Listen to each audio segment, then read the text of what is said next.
power laners such as Idris or etc. Right, we'll see what the option is going to be. Obviously, with the Grace and the Lyra both picked up, Catherine is no longer that crucial ban that we've seen in previous games. Obviously, with that Catherine-Batiste combo that we keep on talking about, it's like that terrible cloud looming over it. But when both captains are locked in, it's no longer an issue. Batiste and Blackfeather are going to be the bans. Yeah, the Batiste ban makes a lot of sense. Tyrus was just so clean with it in game number 1. So you want to make sure he's not going to have that comfort pick. Now, you'd have to assume Idris and Kestrel are going to be the top 2 laners left. With Blackfeather taken off the board, there's a possibility for a lane glaive as well. But probably Idris, I feel like the Idris just would have so much priority. You can see there Kvalifar is his most played hero, and they're going to leave it for him. They're giving SK the option for Kvalifar to play his most played hero. Yeah, he can play with a Grace. CP Idris with like a weapon Grumpjaw. Oh, they're going with Fortress? Wait, what? That's got to be CP Fortress, right? Probably CP Fortress with potentially an Idris. Intriguing. Or maybe something else different. They're going to surprise us. Who knows? So let's see how... Wow. I mean, CP Fortress into Samuel Lyra. I mean, Fortress does counter the Lyra. Maybe they might do a weapon Grace, potentially. Please, no. And a Captain Fortress. It could work, theoretically. We have to see, right? So this is a very interesting draft from SK. I like it so far. It's interesting to me that they're using bonus time for the second pick. When you lock in the Fortress like that, surely there's like a very clear, this is what the game plan is. So then to use bonus time after that, that's curious to me that you wouldn't use bonus time on the first one. Yeah, very interesting. Obviously, Idris is still open. Like, Idris would work with this composition, because Fortress... Yeah, if you take Idris here, I mean, it's all-in diving. You have Grace to help with that all-in. Fortress helps with the all-in. They could do a Dagio, too, potentially, if they're going to do weapon power Grace. That could come out. The Dagio Fortress, pretty strong. It was a good comp back in the day. Scarf. Oh, Scarf. Scarf, weapon power Grace. This is such a weird composition. Why do you do this to me? This is a really weird composition. He might be lane Grace. Might be a lane Grace here. Or maybe a weapon Fortress. I mean, I don't know. Kvalifar is going to surprise us. Who knows? At this point, whatever we call it's going to be theory crafting. I'm assuming it's going to be the weapon Grace in the lane with the Captain Fortress and a jungle Scarf. I'm not a fan of it, but I mean, if anyone can make these off-meta picks work, it's Kvalifar. He's been known for doing this. Back when Lance first came out, he was the one that played the Lance in the lane. It's going to be Krull as the final pick for G2. So... is that going to put Samuel up in the lane? Like, Samuel lane, Krull. But this is a weird Krull draft. actually is not good against Fortress because the Mortal Wound and the Bleed, like you can actually beat a Krull and kill him because of that Mortal Wound and the Bleed stack being procced. So that's a very interesting pick. So, like, I like this draft. It's different. Definitely an interesting probably draft. the strangest draft we've had all season long. So let's try and break this down just a little bit because we usually talk about early game versus late game. Like, where do these compositions even go? Like, what is the win conditions for these guys? Because it's a lot less kind of just night and day as like we usually see here. Well, win condition is Grace Fortress would be really strong early game. They can actually roll jungle over because Fortress has so much damage early game as a captain or as a jungler. So I could see that happening. Maybe Scarf Flame potentially here. But if they do Scarf jungle, then they're gonna play a little more passive, scale up, and then do some damage. So let's see how it works. And Samuel lane with Lyra has a lot of sustain and poke, so they can basically put a lot of pressure in lane with Samuel Lyra in lane. Yeah, we have seen a little bit of Samuel lane across the course of this season. We saw it a little bit in Split 1. There's a weapon lane we saw too. We also saw CP Samuel in the lane once or twice. The weapon lane was kind of abhorrent, not going to lie. Didn't work at all. I mean, maybe it's a weapon we just Lyra. didn't see it do well. I'm just kidding. I mean, it's happened before. So, obviously, on the other side of the table, how do you go against this Fortress? Like, because... Again, we mentioned the Krull Fortress is a weird matchup initially, and Krull is typically these days a very early game pick as well. Yeah, it's definitely a difficult matchup for Krull. Obviously, like Suji was saying, you have the Mortal Wounds and the max health burst, but the one upside is they're going to be able to deal with the Wolves very quickly when he uses that ultimate. Between the Samuel and the Kroll, they're not going to be able to last long, and Lyra even too. Lyra providing 2 hits per attack. So they can clear out those Wolves quickly and then just try and turn fights around, but it's so tough to call this one because of just how off the wall these drafts are. All right. I'm going to be really mean to you guys right now. Because this is such a weird game, I want to get predictions from you guys. Can G2 come back into this series? Can G2 win this game and turn this into a 3-game series, Suijay? Yes, potentially. But SK, again, if Scarf gets late game, there's only one thing that can stop the ultimate, which is the screw out. So if Scarf get late game with a Grace and a Fortress, that's so much damage and protection that Scarf probably won't die. So SK win late game, but G2 needs to push the Lyra or Samuel early game and just snowball. So it's possible, but probably favored to SK. Exactly. Do you agree with that, Bacon? I mean, anything is possible. So yeah, you're asking the wrong questions Weapon up here. You got to ask, possible. will they, not can they? Weapon Arden's possible. Weapon Arden is legit. I have had multiple people starting to tweet me that they're becoming believers of the Weapon Arden. But back to the topic at hand, I do think that SK should be able to close this one out 2-0. I love this. You call me out for saying can they, and then you go, yeah, they maybe should be able to. I mean, let's commit. Let's commit. That's what that is my commit. That's me saying that SK should close this out. Okay, they should. Okay, so SK, I feel like both of you leaning towards the SK side of things. Yes, Grace into Cruel. Grace is so good into Cruel. Come on. That's why. Potentially Weapon Grace, we'll see. We are just waiting for one of the players to be ready. Again, technical issues coming on through on the player side. I think Hundor's putting on his robe, his Gandalf robe. He's getting his staff. He's ready to go in there, man. He's been at the Tower of Isengard being beaten up by Saruman, so he's just composing himself before going into this one. Definitely going to be an interesting game. Definitely going to be an interesting game for you G2 fans out there because there's a lot riding on this. Let's remember, 8 points on the standings right now. 2 weeks left, including this week. There is not much time for them to get out of those bottom spots. Like, everything is on the line for this squad.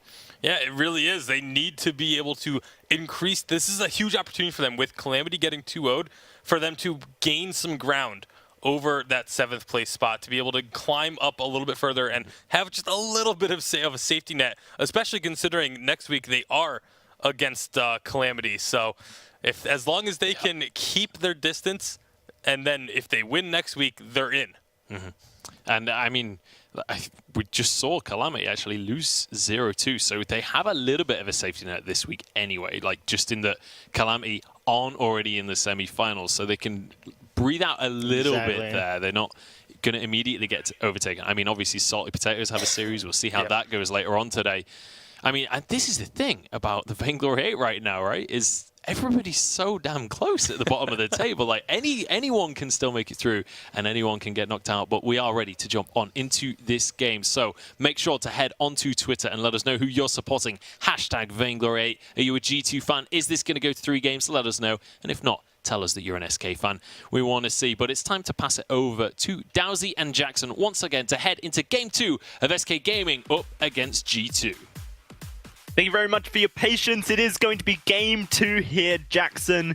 And it is going to be Hundor returning to the roster for G2. Like the casters said, he is up on the hill, shining over an eagle, riding on the back of an eagle, I believe Gandalf did, to save everyone. Well, he saved everyone multiple times. And now he's saying to SK, you shall not pass. It is time for us to once more wreak vengeance. Lord of the Rings fan is cringing so hard right now at the number of references that you mix together. It's absolutely disgusting, Dalsy. Live long and prosper, AJ. That's all I'm going to say. I hope the force is strong with Hundor because he's going to be needing it. Where am I? All right. Where are you? So, Hundor made it back in time. That was close. Very close. It was very close to being at the point where we would have actually had to start 2v3. So he is extremely lucky. Maybe the adrenaline pumping through all of the members of G2 right now will give them that edge, Dalsy. They certainly need something. They need something. Maybe just having Hundor will be enough. You know, they have been practicing a ton this past week. As they were saying, you know, they've been practicing 6 hours a day, something like that. That is a lot of Vainglory. The composition they have this time is a little bit different than the last game. We do not typically see the early game compositions coming out of G2. You and I were talking about that earlier on. This is more of a mid-game composition, I would say, that they're running. The Samuel and the Kroll do have a big spike after their first item. Then they also do stuff later on, but I don't think they do quite as much as a Scarf. Again, though, I mean, another caveat that we got to talk about. Kvalfar's on this Grace. Now, I believe, and I could be wrong, and maybe it was a different team, we did see Grace in lane early after her release. I'm pretty sure it was Kvalfar who played it. That's a bit I think might be wrong. It did, I mean, it does have some noticeable strengths there. It has a lot of damage.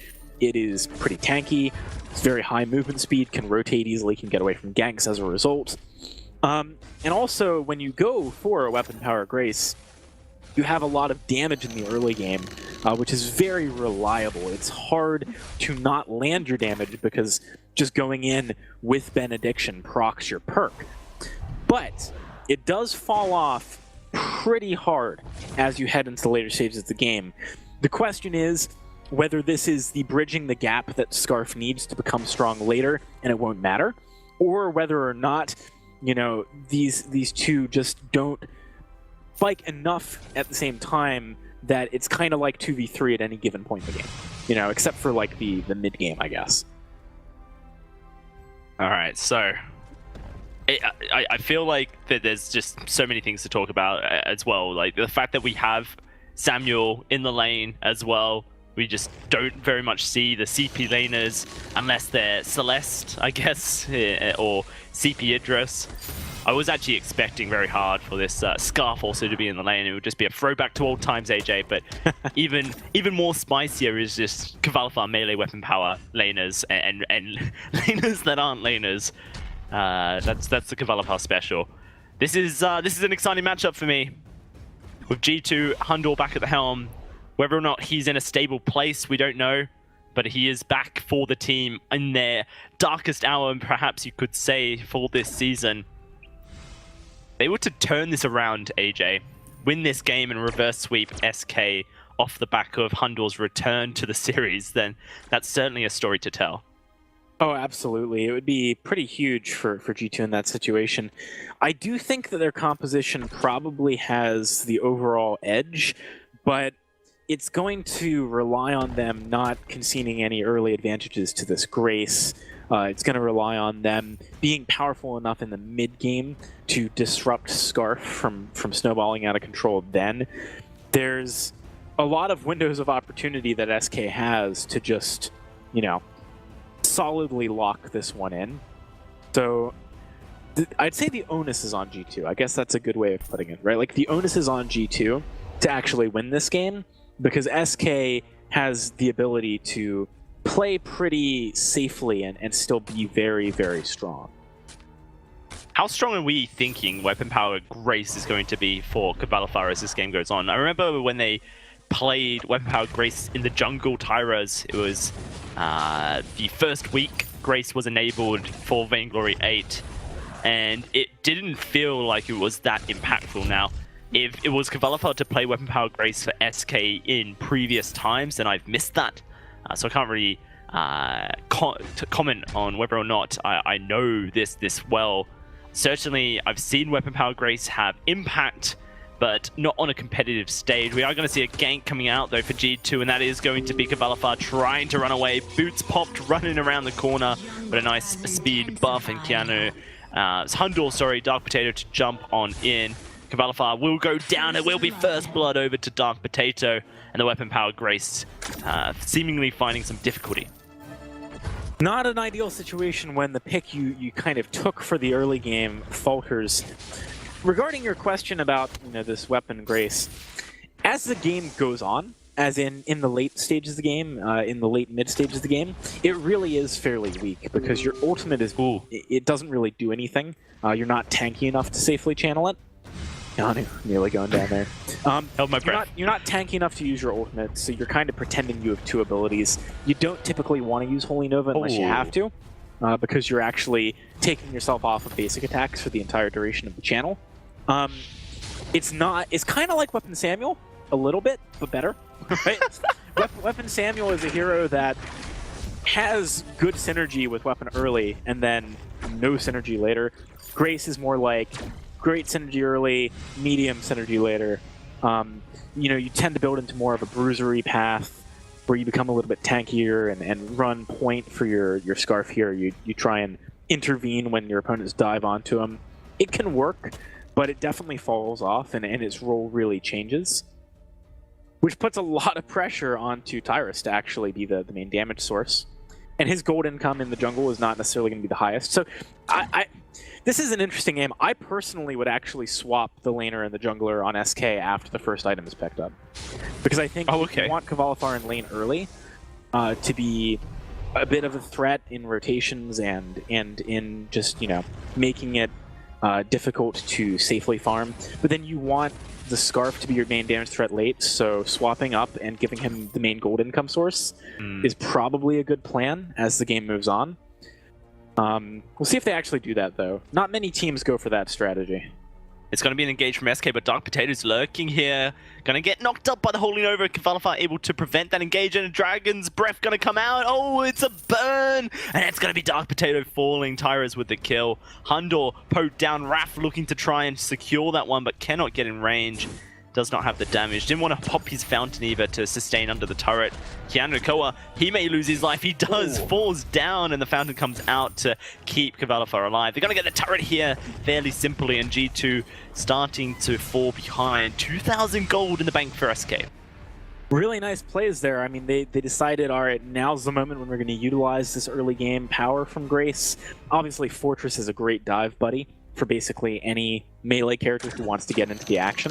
So, that part of the composition working as intended, it's very difficult for Scarf to do damage in a lot of positions with this team comp, because he's just going to fall too far behind to sort of be able to be in range safely of putting down poke. But in that situation, if you're in the lane and you're already kind of moved up, it's not so difficult. So it works out for them there. G2, that's definitely not what you want to have happen early on here. They need to avoid, giving any advantage over to this early game pick of the Grace. Later on, they can deal with it just fine, but we saw this last game as well. Like, they gave over leads too early, they couldn't come back from it. Another fight breaking out, and Dark Potato in trouble. Great Oblivion, though, from Hundor. Puts all three to sleep. That is going to shut down that engagement right where it stood. SK certainly with tempo here, and they're going to look to try and take the gold miner instead of a fight. They'll get that uncontested, and their gold lead is going to grow even further. G2 struggling to make this Cruel work in the early game, and it's kind of where Cruel has most of its power. Yeah, especially if you're committing yourself to the tension bow build, right? Like, this is really the path that G2 wants to take is something where they kind of fight in the early and mid game. They've still got the mid game as an option, but the early game has really not gone very well for them. We'll see if they can come back a little bit. I think once we get a Poison Shiv on top of this tension bow from Dark Potato, that is a window perhaps for them to make some more plays. We do need Hundor probably to pick up one more item too, because against the Grace, when she has the first maybe 2 items of her weapon build, feels like she has 3. So you need to be able to compete on that axis of item power. Right now, though, it's actually pretty difficult for smart farming opportunities to come through from G2 as well, though. With an early turret kill, SK has a lot of pressure on the map, which is very strong when you have a Grace, because her engagement threat range is extremely high. Benediction is a very long-range dash, and it is followed up by a slow by default. So it really buys time for someone like Raph and Tyrus to get into the action. And see how SK decide to put the pressure on. I guess the one thing that they've got going for them as far as win conditions are concerned here, AJ, is that, yes, Grace will fall off in damage late game, but they've got the best late game damage CP carry in the game, arguably in that Scarf. And so once we do hit that stage, the pressure will be on Tyrus to be able to output that damage, but we've certainly seen that Tyrus is one of the top performing junglers in Europe, and that kind of pressure he can meet very well. It can sometimes be kind of rough to play the Scarf into the Samuel, so we'll see if that matters. In the late game, Samuel, of course, very good at constantly moving around, because he doesn't have to commit himself to, for example, long animation times on his abilities, and that can make it difficult to land Spitfires if Samuel's doing his job and juking around quite effectively. But at the same time, you know, you have some element of prediction there with the Drifting Dark. You know what direction Samuel wants to go in. Makes it a little easier. SK, they've kind of taken their foot off the gas pedal here, and I wish they'd put it back down with force. I do think that they need to. Heading into the mid-game. Oh, ooh, shut down by a Brett Bowick though. Here comes Dark Potato from the side, looking for Tyras, but a good block from Raph gonna stop that from Hell's Heart. The Dragon's Breath being wound up, the Oblivion will go out, and it puts the Scarf to sleep. Hundor, a second huge ultimate from him. But Kavalafar's not done yet. Dives on in, finds a lot of damage. The burst as well that comes through. Once he gets that Poison Shiv built up, he can actually apply mortal wounds to all three with the Retribution auto attack. Yeah, that's pretty nice. That's going to be a good situation, sure, for SK. They are doing a decent job of starting to take away some of the resources that G2 wants to utilize in the jungle. Oh, here comes the G2, though.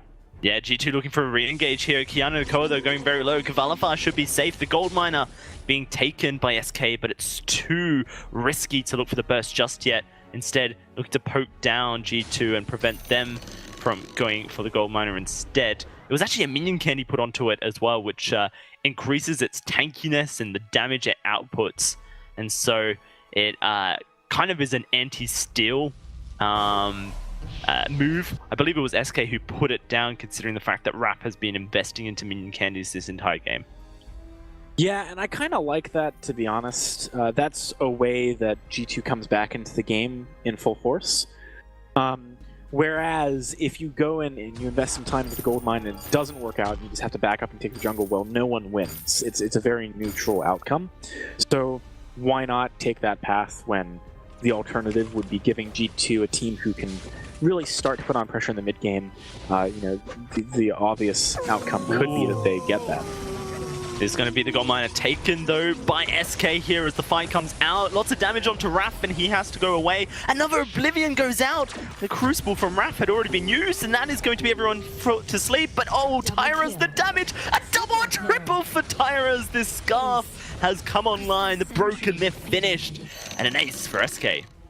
Not sure how that went so well for SK. I gotta think back on it, because actually I think Kavalafar mistapped on his ultimate and healed either himself or Tyrus over Raph, who was the only target low at the time. So it's honestly, you know, mostly just about the raw power of the Scarf on two items here, compared to what was being offered, I feel like, by Dark Potato specifically. Dark Potato was not able to get onto the targets he wanted to in that fight.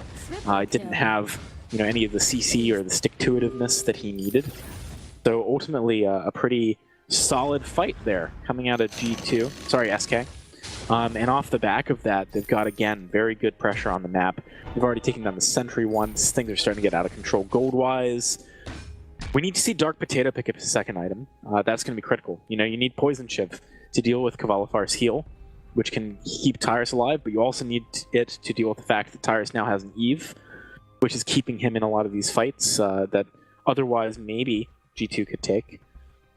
It's pretty hard, though, because we're already, like, what I said at the beginning of the game, I think, rings true here, which is that G2 has, in a vacuum, the stronger mid-game, but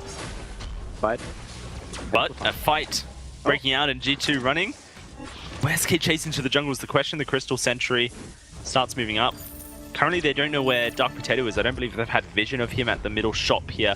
But SK going to start pushing up this aggression. Hundor, a lot of damage, and Dark Potato is coming from behind as well. SK going to get flanked by Dark Potato. Going to run straight towards him, and that's Tyra stunned up. Oblivion goes out. It's blocked, though, and Tyra's still alive. Dark Potato trying to find the kill onto the Scarf here, but they're all gauging onto Dark Potato, and Dark Potato still sustaining, but will go down. Hundor can't quite find the damage out of energy as well. Does not have Eve. The Dragon's Breath ramping up, but Kavalavar doesn't need it. Finds one for his own, and that's going to be Tyra's finding the ace for SK. The turret will melt, and SK into the base of G2. Straight up, if a Poison Shiv had been there on Dark Potato, that fight goes differently. Because simultaneously, Tyrus actually lived by virtue of his sustain from Eve, and Dark Potato died because he didn't have enough sustain. that really was on a hair's edge there. You know, it could have gone the way of G2. They just needed that itemization, so it's very unfortunate that G2 hasn't been able to pick that up yet. What I was about to say prior to the fight beginning was that, you know, as I said earlier on, the reliant thing here for the side of G2 for them to win this game is during the mid game to not allow a significant advantage to go the way of Tyrus, right? Because that's the point where he is vulnerable in that he's trying to make plays but isn't necessarily at full power level. Unfortunately for G2, every single fight in the mid game has gone the way of SK Gaming.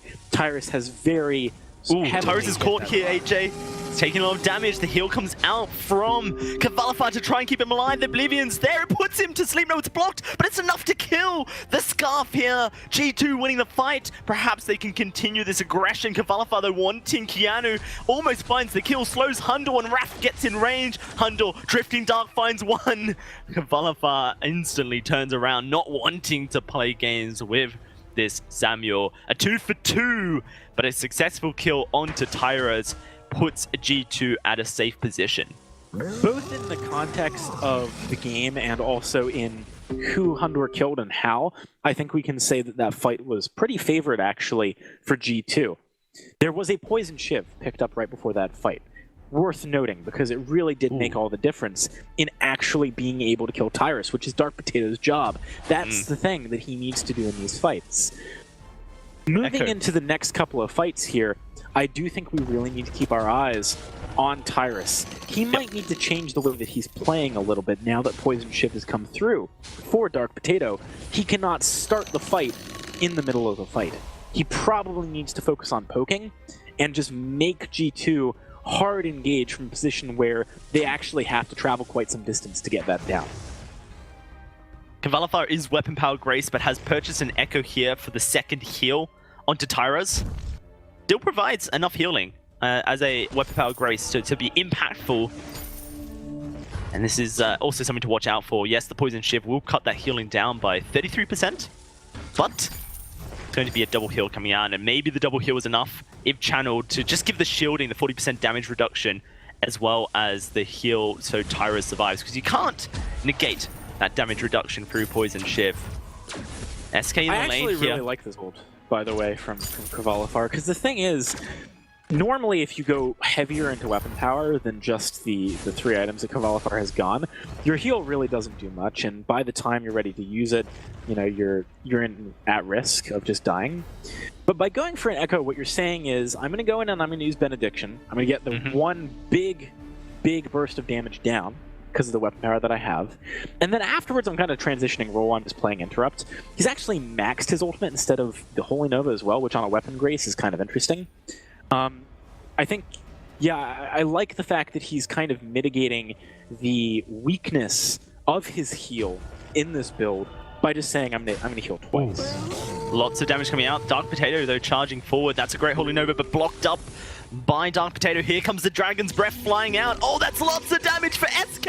1-2, looking for the third. It's a double kill, and it's an ace for SK with a minion wave pushed up here, AJ. It's all done and dusted. Last season, we saw G2 upset SK 33 HP forever on that Vein Crystal, which resulted in SK dropping to third. In this day and age, though, SK will maintain their second position of the summer season, taking down G2 in week 6 and progressing to day 2. Sometimes the Balrog gets Gandalf. What can you say? Hundor not able to come in at the last minute and save his team here. From top of the tables down to the position that they're in right now, G2 has had a tough summer season. SK looking real good, though. They have pretty consistently. The last point I want to make is, you know, take a look at that last fight. How did Tyrus position? That was the adaptation they needed to make in order to win this game. Pretty incredible stuff from them. I like the innovation. Can't wait to see what they bring to us tomorrow. Let's throw it back to our desk to see if they have any further thoughts to add to this SK win.